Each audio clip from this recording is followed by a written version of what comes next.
Notre deuxième sujet d'actualité va nous amener à Paris, lui aussi, plus précisément au musée du Louvre. Exactement. Qu'est-ce qui s'est passé au Louvre Écoute, 2 militantes écologistes ont aspergé de soupe la Joconde, qui était protégée par une vitre blindée, quand même, il faut le préciser, c'est important. Et ça s'est passé dans la matinée de ce dimanche. L'action elle a été revendiquée par un collectif du nom de Riposte Alimentaire. Riposte Alimentaire. Perso, je ne le connaissais pas. C'est un collectif qui se présente comme, je cite, une campagne de résistance civile française qui vise à impulser un changement radical de société sur le plan climatique et social. Donc les 2 militantes, elles ont justifié leur action par leur volonté de promouvoir notamment le droit à une alimentation saine et durable. Selon le Louvre, elles avaient caché la soupe au potiron dans un thermos à café. Les 2 femmes ont ensuite été placées en garde à vue pour dégradation d'un bien classé ou inscrit. Le Louvre, toujours, a activé une cellule de crise. La salle où se trouve la Joconde a été immédiatement évacuée et elle a été rouverte après 1 heure. L'œuvre n'a subi aucun dommage, a indiqué le musée. Les 2 militantes écologistes, de leur côté, elles vont être présentées à un magistrat qui va leur proposer de verser une contribution citoyenne à une association d'aide aux victimes. C'est une forme d'alternative aux poursuites. Est-ce que vous trouvez ça juste, vous, autour de la table ou pas ? Oui, pourquoi pas, oui, c'est une bonne idée, mais... C'est assez original, je trouve, non ? Pourquoi ça et pas je sais pas, moi, une amende, une peine, je sais pas, moi, c'est bizarre quand même, non ? Parce que là le retentissement, ça a eu un truc, ça a eu une portée internationale. On a touché à la Joconde quand même. C'est assez clément, je trouve, comme jugement. Peu importe qu'elle ait pas eu de dégâts. Là, l'image que ça renvoie, alors d'une part de la France, comme d'habitude, et toujours des actions un petit peu plus radicales des militants écologistes. Ouais, je suis pas fan de cette semi-sanction entre guillemets. Ouais, après, ça me fait moi, personnellement, je sais pas ce que Zach en pense, mais ça m'embête un peu de voir des militantes comme ça, ou des militants, enfin, peu importe. C'est des actions, il n'y a pas eu mort d'homme, en l'occurrence. C'est pas gravissime, puisque la Joconde n'est pas entachée à jamais.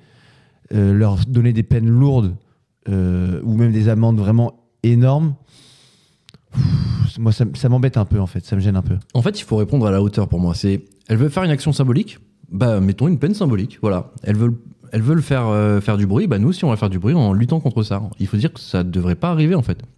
On ne devrait pas pouvoir toucher au patrimoine assez facilement. Zach, tu as vu cette image, je suppose. D'ailleurs, je précise, ouais, je l'ai vu. Image tournée par Clément Lano, un journaliste indépendant qui travaille pour CL Presse, sa boîte, son média d'ailleurs. Non, c'est son média, exactement. CL Presse. Ouais, CL Presse. En tout cas, voilà. Bravo à lui d'avoir eu ces images en exclusivité. Zach, tu as vu cette image alors que ça t'évoque quoi ? Ouais. Je comprends la démarche, ça veut pas dire que je la pardonne ou que je l'excuse ou que je suis d'accord, mais je comprends pourquoi elles font ça, elles se disent c'est pour montrer un petit peu le côté absurde de l'importance qu'on donne à un tableau comparé à d'autres enjeux. Bon voilà, ça c'est l'explication et je comprends la démarche. Je pense quand même que c'est pisser dans un violon et que y a des droits aujourd'hui et il y a des règles. On les respecte tous, du moins on essaye, et si t'as quelque chose à dire, tu passes par la voie classique, quoi. Je sais pas. Ou alors sors une chanson, essaie de faire un concert dans la rue, niquer une œuvre d'art qui est un patrimoine de l'humanité, tu la niques pas, tu sais que c'est blindé, quoi. Donc voilà. Je vais me faire l'avocat du diable parce que clairement, moi je ne comprends pas non plus ce type d'action, mais on voit bien que, comme tu dis, la voie normale, ça ne marche plus. Typiquement, la colère des agriculteurs, c'est l'exemple parfait. Ils ont dû justement aller bloquer des autoroutes pour qu'on puisse parler d'eux, pour qu'ils puissent avoir une interaction avec le gouvernement, tu vois. Est-ce que c'est justement vers ça qu'on tend ? On se souvient de l'époque des Gilets jaunes avec les dégradations sur notamment l'Arc de Triomphe, etc. Est-ce qu'on tend vers ça, une radicalisation de tous les conflits sociaux, de tous les mouvements ? Alors moi, je vais me faire l'avocat du diable de ces mouvements-là, mais je trouve que les mouvements, entre guillemets, dits classiques, qui marchaient en tout cas avant, c'est-à-dire par exemple la mobilisation massive dans la rue, en fait, avec le gouvernement Macron, enfin les gouvernements de Macron, on a vu par exemple la mobilisation des retraites qui a atteint des niveaux historiques. Record, bien sûr. Ça n'a rien donné. Moi, je trouve ça hyper triste, par exemple, et au final, tu te dis, pareil, les Gilets jaunes, ils ont obtenu quelques, comment dire, ils manifestaient, il me semble, contre le prix de l'essence, certaines réductions de la vitesse sur des portions, routes, bien sûr, certaines portions, et ils ont obtenu gain de cause au final. Et en partie, après, ils ont quand même obtenu beaucoup d'argent derrière avec les 3 mois où Macron allait dans les villes, rencontrer les maires, etc. Mais malheureusement, tu dis, eux, ils ont eu gain de cause parce qu'en fait, c'est devenu violent. Et qu'avant ça, ils n'étaient pas trop calculés par les pouvoirs publics. Regarde, tu fais des mobilisations massives pour les retraites, t'obtiens rien du tout. Voilà. Moi, je trouve aussi l'explication là-dedans. Endo révolution. Endo. Ouais. Je trouve ça triste, justement, en plus. Ouais, en tout cas, on peut espérer que justement ce ne devienne pas la règle, la norme en tout cas pour tous les mouvements sociaux, pour toutes les mobilisations, que ça ne devienne pas plus violent et plus radical. Tu voulais rajouter un truc? Non, en fait, il y a 2 questions qui se posent dans cette affaire. Déjà, perso, je savais pas qu'on pouvait rentrer dans un musée avec un thermos. Ah oui. Ça, j'avoue, je l'ai appris. C'est vrai.